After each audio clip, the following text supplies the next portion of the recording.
watching the best. Fox 10 News at 9. Now at 9, from accusations of stolen valor to violating Arizona's sore loser law, is an Arizona politician breaking the rules by being a write-in candidate? Fox 10 investigates. Equipment stolen from a Valley church, but there's hope they'll get it back because the crime was caught on camera. Plus rain across the valley, snow up in the high country during our weekend of wild weather.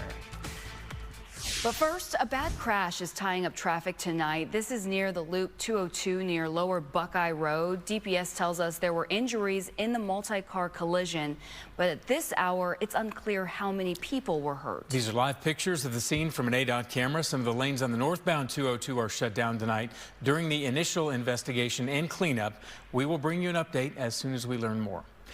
Now to a Fox 10 investigation. A Republican accused of stolen valor is now trying to sidestep Arizona's sore loser law. Steve Slayton lost the primary election early this year, but is now asking voters to write in his name on the November ballot. Fox 10 investigator Justin Lum reveals the evidence. Fox 10 obtained the radio ad paid for and approved by Steve Slayton. This ad aired on multiple stations in northern Arizona. And in this message, he tells voters to write him in as an official candidate for LD7. The sore loser law makes him ineligible. Do you have any comment at all? 5 minutes of your time. Did you alter your records? We first tried speaking with Steve Slayton back in June. Steve, voters have questions? Here at the Trump store in Sholo, owned by Steve and Karen Slayton. Shouldn't voters just get an explanation from your husband? Does he stand behind his records? Slayton didn't want to talk to Fox 10 about allegations of stolen valor.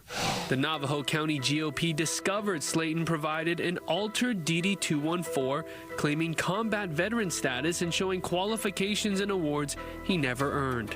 Fox 10 obtained those records through Guardians of the Green Beret and Guardian of Valor, veteran organizations that say Slayton misrepresented his military service in Vietnam and his claims of serving as a Cobra helicopter pilot. But we found Slayton enlisted in the Army 5 months after the United States' direct involvement in the Vietnam War ended. Documents pulled from the National Archives and Records Administration show Slayton didn't go to Vietnam and wasn't trained as a combat pilot. Instead, he served as a Cobra helicopter mechanic. The former Republican candidate for Arizona State House has now accused the man he lost to in this year's primary of stealing his military records. The allegation made by Slayton in this radio ad. Blackman was so desperate and his voting record so bad, he could not win another term. Why do you think he's going after you? You know, other than the fact that he's a sore loser like the law, but this guy has been going after me for years.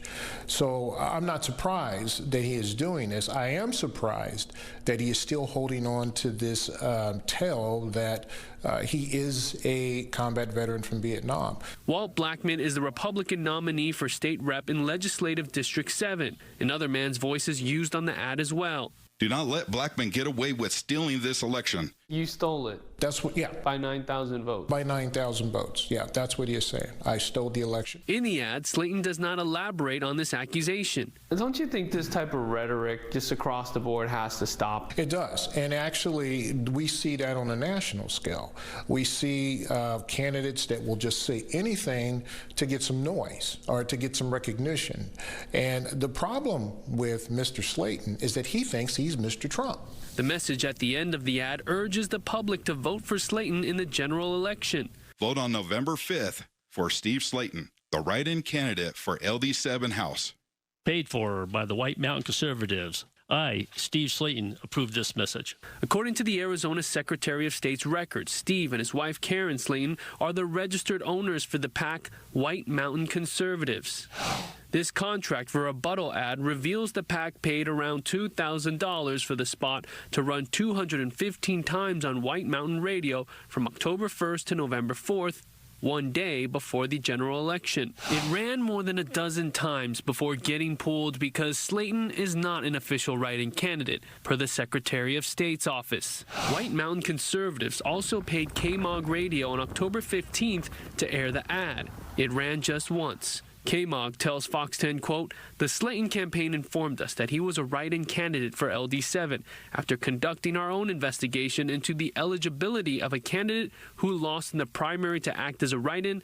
The ad was promptly discontinued. We have since attempted to contact Mr. Slayton, but he has not responded to any of our calls." It's not the College World Series. It's March Madness. It's single elimination, and the winners advance, and the losers are done. Tom Collins with Clean Elections says the sore loser law prohibits someone from becoming a write-in candidate after losing in the immediately preceding primary election and failed to be nominated in the office sought in the current election. There's a small exception if, the candidate who got to the general election were to die and need to be replaced. You would be eligible for that, but you can't simply throw your hat back in the ring. But Walt Blackman is very much alive. Collins says voters in LD7 need to be aware of misinformation, like what's in Slayton's ad, because writing him in is a waste. You're throwing away your vote if you vote for someone who is not a recognized write-in candidate. I called Slayton for comment. He said he had nothing to say to us. Why would you ask people to write you in as an official candidate? That's all I want to know. Losing an election and then trying to say that I had something to do with falsifying his military records and that I stole the election that he was in. It's outrageous, and it's bordering on, in my opinion, just dangerous. He's acting in a way that is unhinged, in my opinion. We checked to see if Slayton actually filed to be an official write-in candidate through the Secretary of State's office. We're told there's no record of it. I'm Fox 10 investigator Justin Lum. And the Secretary of State's office did elaborate on Slayton's radio ad, telling us under the First Amendment, Steve Slayton has the right to free speech, which includes expressing political views and promoting himself as a write-in candidate, even if he isn't officially registered. We also asked the Arizona Attorney General's office about it. They tell us they're aware of the situation, but declined to comment any further. All right, let's talk about the weather. You could see heavy snow coming down today in the high country. It was nice, right? This is up at Sunrise Park Resort, and they expect to open up their slopes on November 29th, and they're definitely getting a head start. Look at all that white. And snow falling tonight in Flagstaff. You could see it coming down from this camera downtown. A welcome sight after such a long and hot summer, that's for sure. Look at this view of storm clouds dumping rain across the valley. This is from our camera on South Mountain, and you can see the raindrops covering the lens earlier, and the rain continues into this evening. Drivers making their way down the wet streets in Mesa. ADOT capturing this view along the US 60 at Greenfield Road. All right, let's take a live look at downtown Phoenix right now. Looking pretty, some puddles out there, I'm sure, but most of the streets seem dried up, at least when I looked outside. Let's take a look or go early to Erica after a busy day. Hi, Erica. Hey there. Yeah, the rain has come to an end here across the metro area, so we will be done with that for pretty much the rest of the week now. But it continues out in the east side of the state, and you can see this low pressure system spinning through the Four Corners area. That's what's guiding all of this rain from pretty much northwest to southeast to the state line, and then as you can see in New Mexico, it does take more of that southwest to northeasterly track. So a closer look at the Phoenix area, we are seeing dry conditions all across the metro, and all of that rain has now pushed off to the southeast. It's even cleared from Casa Grande at this point. It's pushing through the Tucson area and down into the mountains. We're pretty dry along 70 even in Globe right now, but there is some precip still going up in the White Mountains and Rim Country. We're seeing light showers near Show Low where temperatures are already at freezing, and you can see that there is some snow over the mountain there. So that's where Sunrise is going to be continuing to add up the snowfall totals. CBQ seeing rain, but you go up to the rim and you'll find snow. Here with some snow coming down. We have some of that west of there as well, but Payson, just some light spotty rain showers.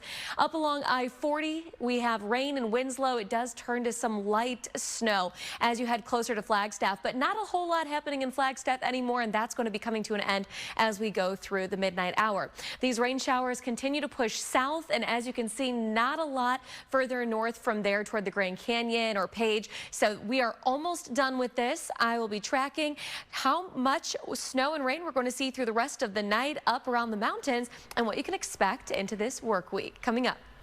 All right, Erica, see you then. Thank you. A big victory for the Bird Gang today and a big surprise for fans. Hail falling onto the field during the game until crews managed to close the roof.